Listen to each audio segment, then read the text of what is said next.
Hey everybody, Tyler here from GetJeeping. Thank you guys for watching. So I just want to go ahead and start off here and just say I apologize for the videos being late. I've been traveling, so you might know I'm in Alaska, and I'm actually doing a voiceover for this video. And so for my subscribers, that's what's going on. For my non-subscribers, this is a lift going on a 2005 Jeep Grand Cherokee.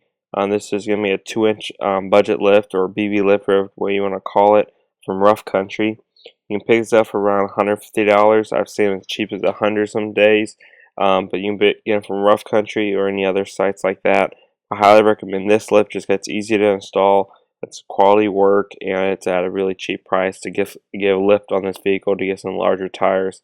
Um, this is going to be a voiceover, like I said, so it might look a little bit off back and forth, but this is going to be our best way to get in there and do the work.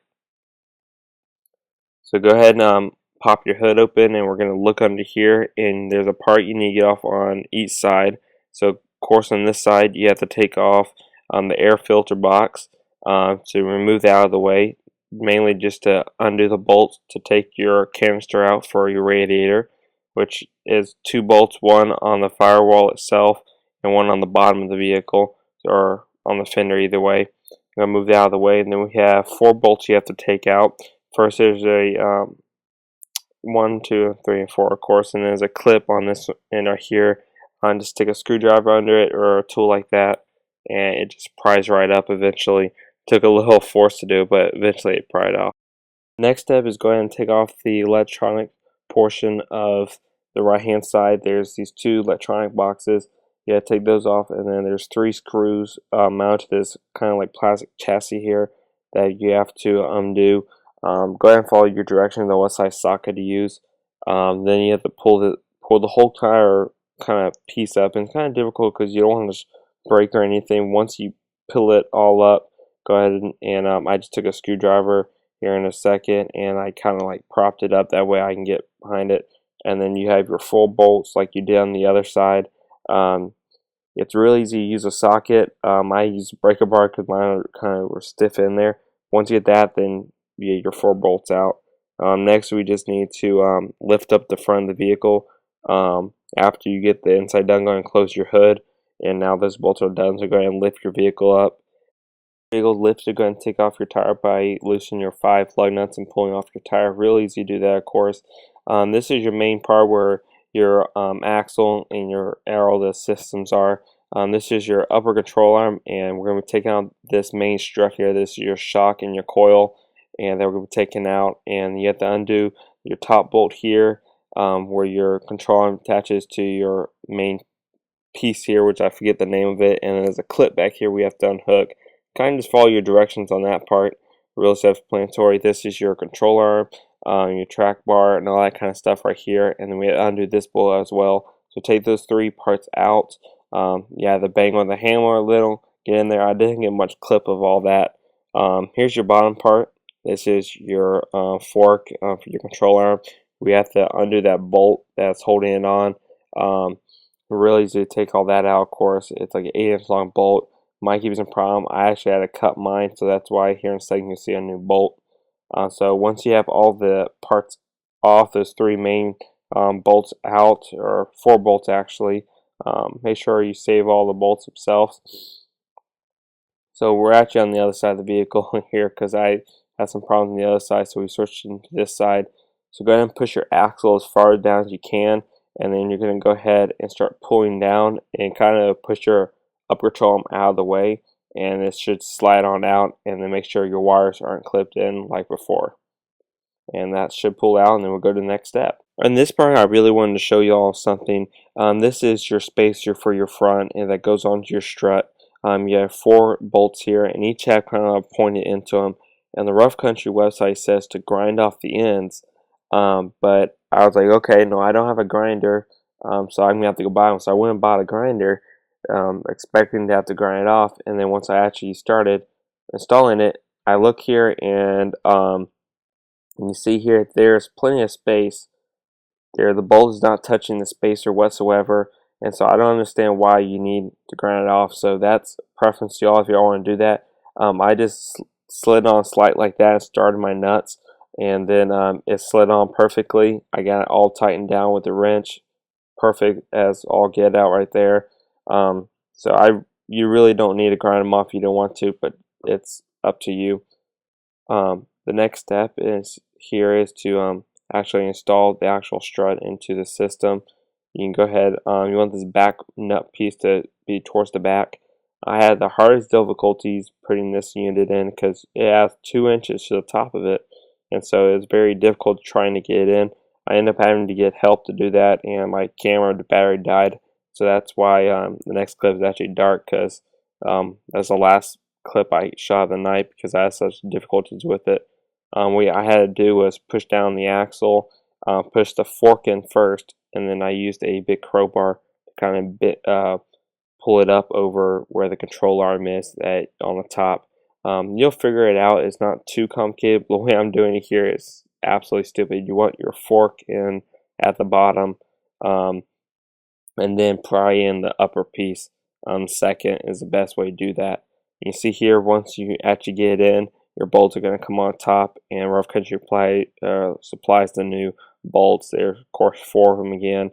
So go ahead and put your bolts on, tighten them down, and then that's all you really have to do for the top of the lift, and you're all ready to go there. Our next step is we are actually going to start the whole system here. And I actually ended up cutting the bolt on the bottom piece here for the actual strut, and so I actually ordered a new bolt from the dealership here. It was only like 10 minutes from my house. It ended up being like $15 or something to order the new bolt and the new nut, so it was worth it in the end because I needed to get that lift on, so it is what it is. So go ahead and install your new bolt. And this time I had a new weird looking nut on it, but it is what it is. That's what the part number came out to be. So go ahead and put your new bolt in, and then we're going to start reinstalling all of our bolts, because that's you have 4 main bolts you have to install. You have one on the bottom here, like I'm doing right now.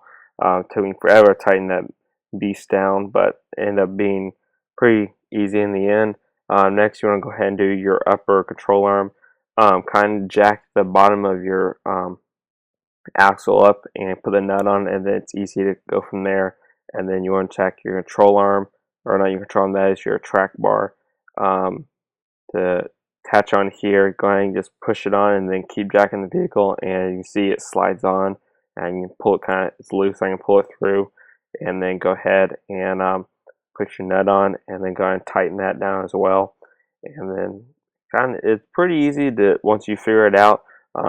You can have a lot of tough bolts. I highly suggest getting some Doty 40 or Beauty Blaster or some Kroll, any of those type of lubricants, because it's a really tight fit on these bolts. And of course, in my vehicle, they've never been removed since 2005, of course. And even when I lifted my Cherokee, it wasn't as bad as that. So next, you need to at the bottom here for your track bar. That bolt gave me a lot of problems as well. After a while, you can kind of just force it in, because if this snaps off, it's not too hard to replace. It's just, you have to ream it out and pull it out. So try not to strip your bolts or strip the inside of your bolts either. And just take your time, make sure you have the right sockets, and that way you're not pulling anything or stripping anything. Because if you do that, you can get in real trouble real quick with some of these bolts. Next step is to go ahead and attach your brake line back, as your direction says to take off in the beginning. So go ahead and attach it back and tighten it down, of course, and that's all easy there. So you see here that is all done. You get your control arm, your track bar, steering, all that back into play. You get your wires clipped, your brake line back in, get your top control arm bolt in, and the strut itself. Of course, you got your wheel spacers, you can see there, like I did in my last video. So go ahead and check that out in the description. You can check it out. So next for the front, once you do all the same to the outside, is put our wheel on. These are actually my favorite wheels I've ever had. I had them on my Wrangler, and I really wanted to get them on my WK. These are the 2011 G Wrangler Unlimited. You see the tire falls on me. With BF mud train tires, really awesome tires, kind of loud on the highway, but it is what it is. I got these for a great deal. Always keep out on Craigslist for any deals like that. Next is our back portion. Go ahead. I should have done this on the front, but I didn't end up filming it. But you can go ahead and just loosen all your bolts on your tire, and then we're going to be jacking up the vehicle. See, yeah, just go ahead and loosen them up, and that's all you really need to do. And once you jack the vehicle up, and then you can finish take them off the rest of the way. The same thing goes for the front end. Like I said, I didn't shoot that video for the front, but it's really easy to go ahead and jack up the vehicle and then take it off. Make sure you use your jack stands and not leave it on your jack. You need to go and take off your shock on the bottom. You can see here, these are my new shocks that I put on. They're the coilover shocks. I forget the model number. I actually picked them up on Amazon for $18. They were used, but looked in really great shape and didn't seem like they were used. So go ahead and undo the bolt on the bottom shock here once you have the vehicle jacked up, so it should be really easy to just pop it on out. It's one bolt on each side, so go ahead and make sure you're doing this on both sides. Next, you want to do this. This is also your sway bar or track bar, whatever you want to call it. I think it's actually a sway bar, not a track bar. You want to go ahead and loosen that puppy up and pull that out, and you just have to undo the top one, and that's it. That way your axle can swing down more to get everything out. Once it actually swings down, you can actually start pulling out your spring. You see here, I just push down and then it pulls right out real easy. Hold out hard to get it in, then just get it out. Go ahead with a screwdriver, pull your bump stop out. This actually took me a while to do. This is my like 5th attempt trying to do it. Finally got the screwdriver up to pry enough out. Next is to undo the bolt on this little spacer here. Actually, it's just kind of like a bump stop holder, and this thing is really tough to get off. Mainly because it torques down to like, I think 50 pounds per foot, and so you just kind of have to pull it off. If you have an impact wrench, I highly recommend using an impact wrench to get it off, because it took absolutely forever. Finally, at the end, it just loosened right up, and then you can pull it off.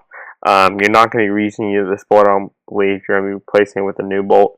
This is the rear spacer. This is the easiest part of this whole entire lift, is to put the rear spacer on. Really self-explanatory here too.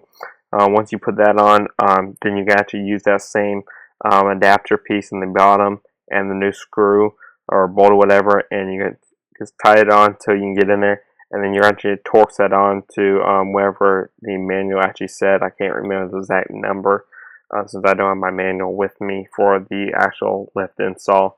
Next, go and put the bump stop back in. You kind of just have to squeeze it in, and it kind of like pops in after eventually.